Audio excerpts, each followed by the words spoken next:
नमस्कार, आप सभी का स्वागत है हमारी खास पेशकश में। रोज बरोज हम अलग अलग जानकारों से जुड़ते रहते हैं, अलग अलग असेट क्लासेस पे बातचीत करते रहते हैं और अलग अलग मार्केट के ट्रेंड्स के ऊपर भी बातचीत करते रहते हैं। और ऐसे ही कुछ ट्रेंड्स जो अब इमर्ज हो रहे हैं वो है पैसिव इन्वेस्टिंग को लेकर, या फिर कह लीजिए ईटीएफ्स, जिसका एक बहुत तेजी से बढ़ता हुआ ट्रेंड सामने आया है। तो इस पर बातचीत कर लेते हैं और हमारे साथ आज एक और खास मेहमान मौजूद हैं बातचीत करने के लिए। हेमंत भाटिया सर मौजूद हैं, CEO asset management angel one के। हेमंत सर नमस्कार, स्वागत है कार्यक्रम में। नमस्कार। शुरुआत सबसे पहले तो सर, एंजल वन ने धीरे धीरे अब एएमसी लाइसेंस आ गया है और अब एएमसी लाइसेंस के साथ साथ आप लोग विस्तार भी कर रहे हैं, शुरुआत भी कर रहे हैं। So what is the thought process, किन प्रोडक्ट से आज शुरुआत करोगे, कैसी सिचुएशन देख रहे हो आप? देखिए, हमारी जो एएमसी होने वाली है ये एक पैसिव ओनली एसेट मैनेजमेंट होने वाली है। जब मैं पैसिव ओनली कहता हूँ तो हम सिर्फ ईटीएफ्स और इंडेक्स फंड्स ही लॉन्च करेंगे। एंड ईटीएफ्स और इंडेक्स फंड्स में basically we will have various kinds of products. For example, large diversified products. We will have sector fund. We may have smart beta funds in the future. But the idea is to launch a passive only AMC and restrict ourselves to ETFs and index funds. तो Hemant sir, आप करीब करीब 17 साल 18 साल से इस industry में हो और सब मोर और लेस बड़े बड़े जितने भी ईटीएफ्स के नाम हमने सुने हैं, जिस भी बड़े बड़े फंड हाउसेस के नाम हमने सुने, आप सबके साथ एसोसिएटेड रहे भी हो।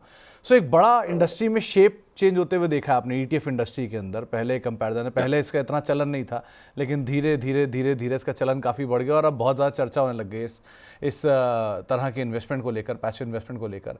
कैसे देखा आपने पिछले 10-15 साल में इसका जो चलन में बदलाव है वो?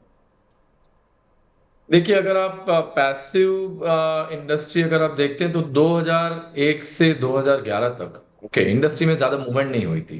ठीक है, एयूएम्स वेर स्टैग्नेंट। तो मैं फॉर्चुनेट था, मैं और मेरे साथ मेरे कई सारे टीम मेंबर्स के हमने पैसिव की कंप्लीट जर्नी में पार्टिसिपेट किया है इंडिया में।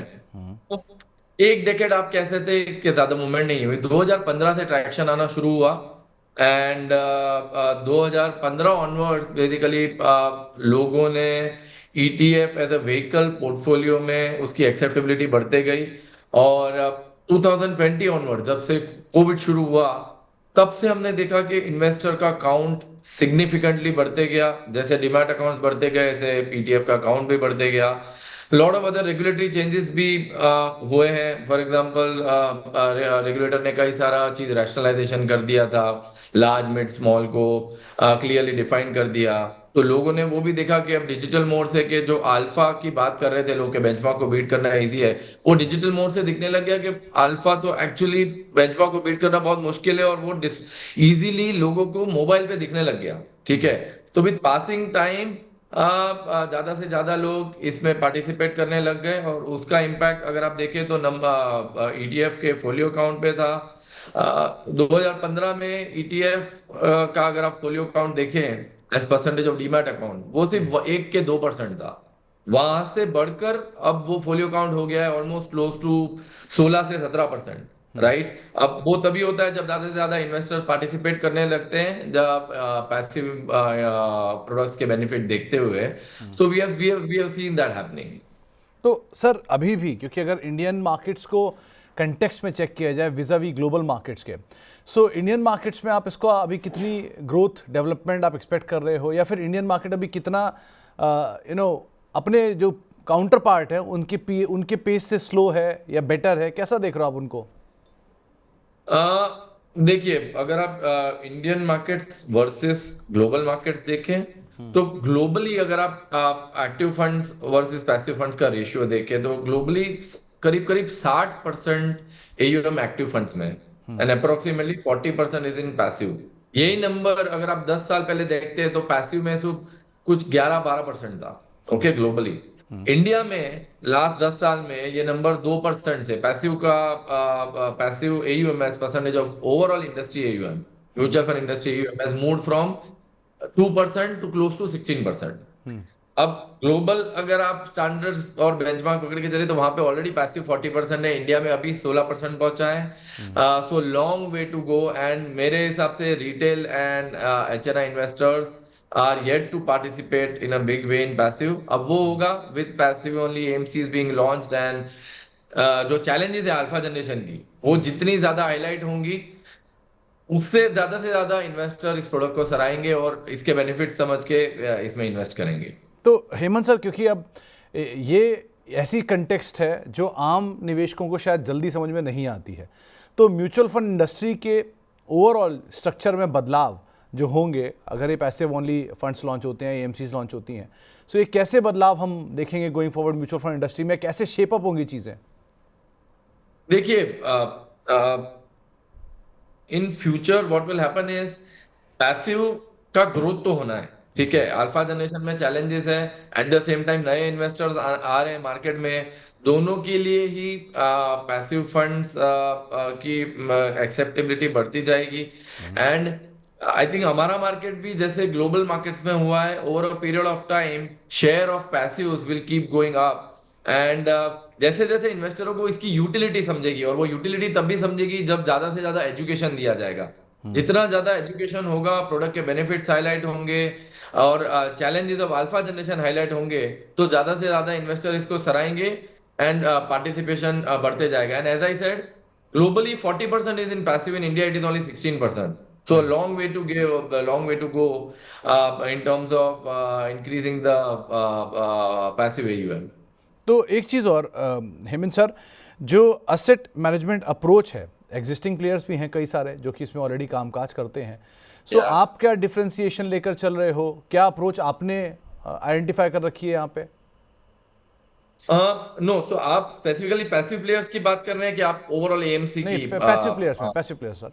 पैसिव प्लेयर्स में देखिए, although many AMCs, although there are many AMCs in India, okay, which are offering passive funds, that is ETFs and index funds, but उनका ओवरऑल प्रोडक्ट बुके में ETFs and index funds है, जहां पे वो लोग active funds भी offer कर रहे हैं। So we will be an asset management company offering only passive products, that is ETFs and index funds. And I believe, since active and passive investment styles are based on completely different philosophy, completely different philosophy पे दोनों ही fund चलते हैं, advantage of offering only passive funds eliminates कोई भी जो confusion होगा that may arise in the minds of the investors on account of conflicting investment styles. Also क्या होगा, जो पैसिव ओनली एमसी है उसमें ये सबसे बड़ा बेनिफिट हो जाएगा कि हमारा जो कम्युनिकेशन होगा, हम जो इन्वेस्टर को एजुकेट भी करेंगे, हम अनअपोलोजेटिक मैनर में एडवांटेजेस ऑफ पैसिव कम्युनिकेट करेंगे। So we don't have conflict of active versus passive, and that will be, I think that will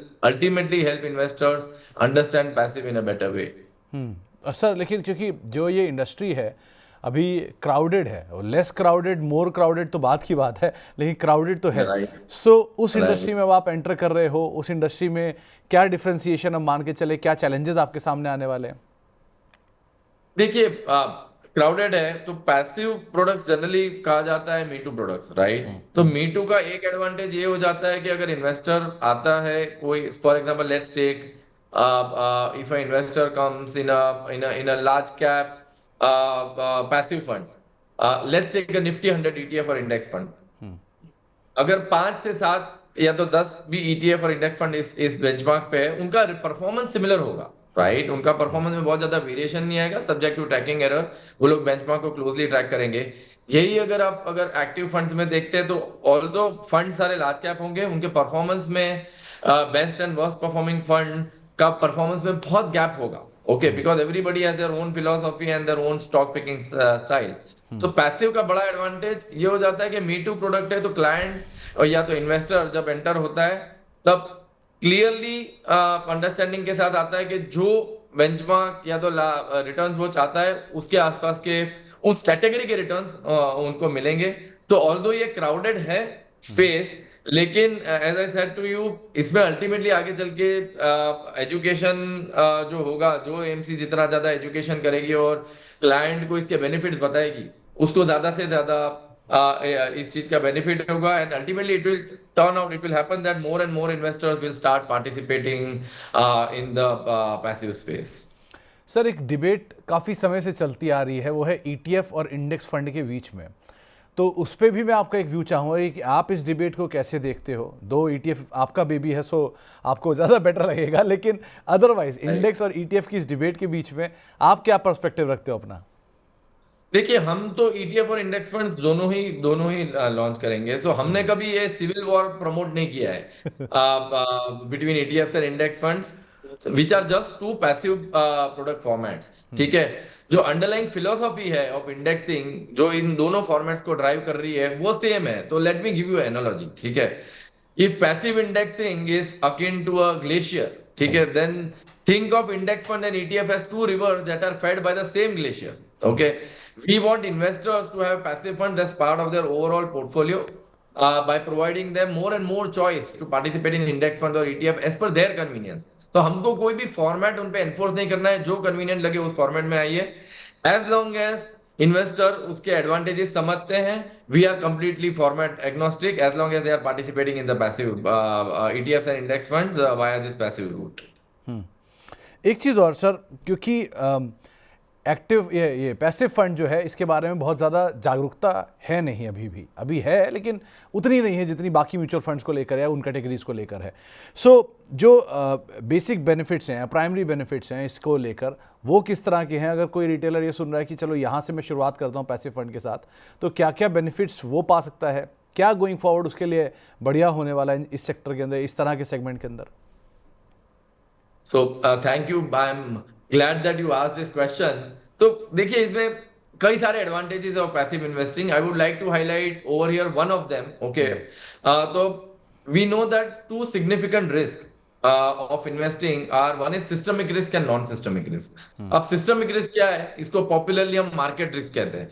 market risk is common to all forms of investing including passive funds. Systemic risk is non diversifiable. ठीक है, ये diversify करके भी ये risk को आप टाल नहीं सकते। Simple example would be a war or a pandemic. ठीक है, in such a event the entire stock market will react negatively, and hence whether it is ETFs, index fund, active fund or individual stocks, everything may ideally fall in value. Hence this risk according to me is unavoidable if you want to participate in equities. Non systemic risk जो हम कहते हैं is the additional risk. ये एक extra risk है जो investor लेता है of investing in individual stocks or any form of actively managed formats. ठीक है, ये जो एडिशनल नॉन सिस्टमिक रिस्क है, it need not necessarily result in higher expected return over the benchmark index. In fact, अगर आप Indian data देखते हैं तो रिपीटेडली इंडियन डेटा हमको यही कह रहा है कि म्यूचुअल फंड स्पेस में most of the active funds across segments are unable to beat its benchmark on consistent basis over different time periods. Therefore, ये जो पैसिव इन्वेस्टिंग है ये एलिमिनेट करता है additional risk of stocks and portfolio manager selection. तो इसके अलावा और कई सारे एडवांटेजेस है पैसिव इन्वेस्टिंग, जैसे ट्रांसपेरेंसी है, सिंप्लिसिटी और लो कॉस्ट है, which resonate with the investors. Hemant sir, एक महीना पहले कहीं आपने एक आर्टिकल या एक मेंशन किया था जहां पर आपने ये बात कही थी कि इन्वेस्टमेंट विदाउट गेसवर्क, ये आपकी टैगलाइन है। तो ऐसा टैगलाइन आपने क्यों चुना और क्या इसके पीछे रैशनल है? देखिए, investment without guesswork in a nutshell is what passive investing is all about. जब हम ये कहते हैं, it implies that elimination of guesswork of which individual stocks to invest in or which actively managed strategies to select in the portfolio. तो हमें वो guesswork हटाना है, कौन सा स्टॉक या तो कौन सा पोर्टफोलियो मैनेजर सिलेक्ट करना है। ठीक है, प्रेडिक्टिंग कौन सा स्टॉक या तो fund manager will do well in the future और based on the current data and information, उसके लिए आपको क्रिस्टल बॉल चाहिए। ठीक है, and I would like to add that in case of actively managed funds, the range of returns, जो मैंने पहले भी कहा, of the peer group can be very wide. ठीक है, actively managed funds में अगर आप large cap category ले, returns बहुत wide होंगे, तो outcomes बहुत different होने वाले हैं हर large cap fund के। ठीक है, तो investor का experience भी बहुत different होगा category wise. And in case of passive funds, if we consider an example of large cap space, then जो मैंने कहा निफ्टी 100 ETF या तो इंडेक्स फंड ले लें, उसका जो उनका जो परफॉर्मेंस होगा वो बहुत सिमिलर होगा। ठीक है, subject to tracking error. So hence to summarise, individual stocks or actively managed strategies can randomly out or underperform the market or benchmark. Hence, we are eliminating the guesswork of choosing stocks and active strategies and rather invest in the index itself. तो हमारा tagline का जो पूरा messaging है वो ये है कि हमको सारा गेसवर्क हटाना है और जो बाजार है, बाजार का रिटर्न होगा वो इन्वेस्टर का रिटर्न होना है, उसके अलावा सब कुछ गैस वर्क है वो हमको हटाना है। That is why while we invest in ETFs and index fund we call it investment without guesswork. तो एक चीज़ और हेमंत सर, उसी आर्टिकल में आपने एक लाइन और भी मेंशन की थी कि आपने बहुत सारे इंडियन इन्वेस्टर्स को, large masses of Indian investors को, एचएनआईज को और इंस्टीट्यूशनल इन्वेस्टर्स को काफ़ी कन्विंस किया है इस तरह के पैसिव इन्वेस्टमेंट को लेकर। कितना सर चैलेंजिंग लगा आपको ये, क्योंकि आप ग्राउंड पे रहे हो, आपने इस पूरी इंडस्ट्री को बढ़ते हुए देखा है, बड़ा होते हुए देखा है, तो कितना चैलेंजिंग लगा आपको अब इस लेवल पर आकर एचएनआईज या इंस्टीट्यूशंस या नॉन इंस्टीट्यूशंस या रिटेल को समझाना ये तमाम तरह की चीज़ें? देखिए, यहाँ पे तो हम अब शुरू कर रहे हैं बेसिकली, स्टार्ट से हमारा लाइसेंस रिसेंटली आया है, तो we will look forward to working with all partners who wish to offer passive products to their investors. ठीक है। Now also let me highlight that in index funds हम दोनों ही ऑफर करेंगे, direct and regular plan, as we believe in the philosophy of सबका साथ सबका विकास। तो हमें चाहिए कि डायरेक्ट प्लान में डायरेक्ट इन्वेस्टर्स भी आ जाएं और रेगुलर प्लान में हमारे पार्टनर्स भी हमको हेल्प करें, सबके साथ मिलके हमको काम करना है। एडिशनली क्या होगा, हमारा जो पेरेंट है एंजल वन, वो that is India's leading fintech and at the forefront of financial inclusion via its digital infrastructure and vast distribution footprint, right? तो we propose to leverage the distribution network to offer passive funds, that is index funds and ETFs, to a billion lives। ठीक है, हमारा objective है कि हम हर house hold के पास passive fund लेके जाना चाहते हैं। तो हम एक्सपांड करेंगे वाया डिजिटल और physical footprint in tier 2, 3 and 4 towns, thereby contributing towards achieving financial inclusion। so हम सभी तरीके के निवेशकों और पार्टनरों के साथ काम करेंगे एज लॉन्ग एज वो पैसिव इन्वेस्टिंग में रुचि रखते हैं। हम उनको एजुकेट करेंगे, हाईलाइट करेंगे, and objective is that we want every household to have passive funds as part of their portfolio, be it ETFs और बी इट इंडेक्स फंड्स। एक चीज़ और हेमंत सर, आपने अभी क्योंकि ये बात मेंशन की कि अभी रिसेंटली आप शुरुआत कर रहे हो, तो बहुत बढ़िया आप लोगों ने स्ट्रेटजी बना के रखी होगी, उसके बारे में कोई कुछ आप ब्रीफ करना चाहो? नहीं, देखिए, जैसे मैंने कहा, fund house level we are very clear we are going to be a passive only AMC, because we know that other than that generating alpha is as good as dart throwing। so fund house की philosophy is very clear and important thing is ज्यादा से ज्यादा निवेशकों को हमको reach out करना है education के माध्यम से और उनको बेनिफिट्स दिखाने हैं पैसिव इन्वेस्टिंग के। और एक्चुअली विदाउट एजुकेशन कोई दूसरा तरीका ही नहीं है मार्केट एक्सपांड करने का। हमें चाहिए कि ज्यादा से ज्यादा इन्वेस्टर मार्केट में आए, पार्टिसिपेट हो, इन्वेस्टर का बेस एक्सपांड हो, एंड लोग पैसिव इन्वेस्टिंग का पावर समझे और अपने पोर्टफोलियो में जब पोर्टफोलियो कंस्ट्रक्शन करते हैं तब डेफिनेटली पैसिव फंड्स में कुछ निवेश करें, मतलब सम अमाउंट। एक चीज़ और हेमंत सर, देखिए आपने एक बढ़िया मार्केट का जो शिफ्ट है वो देखा है पूरा over a period of time, तो अब अगले 5 साल के लिए ये इंडियन एएमसी इंडस्ट्री है, ये एएमसी मार्केट है, इसको आप कैसे एक्सपैंड होते हुए देख रहे हो? देखिए, mutual fund to GDP ratio एक बहुत क्रिटिकल मेजर है फॉर डिटरमाइनिंग पेनिट्रेशन किसी भी मार्केट में, ठीक है, बीट इंडिया और बीट एनी मार्केट। अब अगर आप इंडिया का म्यूचुअल फंड का पेनिट्रेशन देखते हैं, म्यूचुअल फंड एयूएमएस का compare to the GDP of India, रफली ये 16% है। ठीक है, इसको अगर आप कंपेयर करें ग्लोबल मार्केट से डेवलप मार्केट लाइक यूएस, वहां पे ratio is upward of 100%। Okay, additionally India की मार्केट में अभी सिर्फ जितना मुझे ध्यान है लास्ट नंबर, कुछ 5.5 crore unique mutual fund investor हैं, कुछ अप्रोक्सीमेटली 18.5 करोड़ डीमैट अकाउंट है। ठीक है, इसके अगेंस्ट आप देखिए 138 करोड़ अप्रोक्सीमेटली आधार कार्ड होल्डर्स है, around 75 crore pan card holders है, एंड 50 करोड़ से ज्यादा ओटीटी सब्सक्राइबर्स है। ठीक है, तो ये नंबर्स बहुत क्लियरली दिखा रहे हैं कि Indian mutual funds are very much under penetrated. Okay, and there is significant opportunity of increasing the mutual fund penetration in India, क्योंकि अपनी इकोनॉमी भी ग्रो हो रही है और अपना पावर कैपिटल इनकम भी अब ग्रो होना है। तो नई एएमसीज के लिए बहुत स्कोप है, एंड जो जितना ज्यादा पेनिट्रेट करके नए क्लाइंट्स को रीच आउट करेगा, it is only going to expand the investor base and help the overall industry। चलिए हेमंत सर, बहुत बहुत शुक्रिया, और एक बार आपको फिर से बहुत बहुत शुभकामनाएं आने वाले आपके समय के लिए, जो आप लोग एक नई शुरुआत कर रहे हो। उम्मीद करते हैं कि बहुत अच्छे, बहुत बढ़िया और बहुत ज़्यादा प्रोडक्ट हम आने वाले समय में देखेंगे आपकी तरफ से, और अच्छे AUM में ग्रोथ भी देखने को मिलेगी। लेकिन बहुत बहुत शुक्रिया, आज हमारे साथ आप जुड़े, आपने फंड्स के बारे में या बाकी डिटेल्स के बारे में बातचीत की। बहुत बहुत शुक्रिया अपना समय हमें देने के लिए और हमसे चर्चा करने के लिए। तो फिलहाल हमारी इस खास पेशकश में इतना ही। आप हेमंत सर को सुन रहे थे, उनका आउटलुक सुन रहे थे, स्पेशली ETF मार्केट्स को लेकर किस तरह से वो देख रहे हैं, कैसे रहा ट्रांजिशन और आगे आने वाले समय में ग्रोथ कैसी रहेगी, इन सब पे बातचीत की। फिलहाल एक ब्रेक का वक्त हो गया, ब्रेक के बाद लौटेंगे और कुछ और अहम खबरों पर लगातार बातचीत करते रहेंगे। फिलहाल इतना ही, नमस्कार।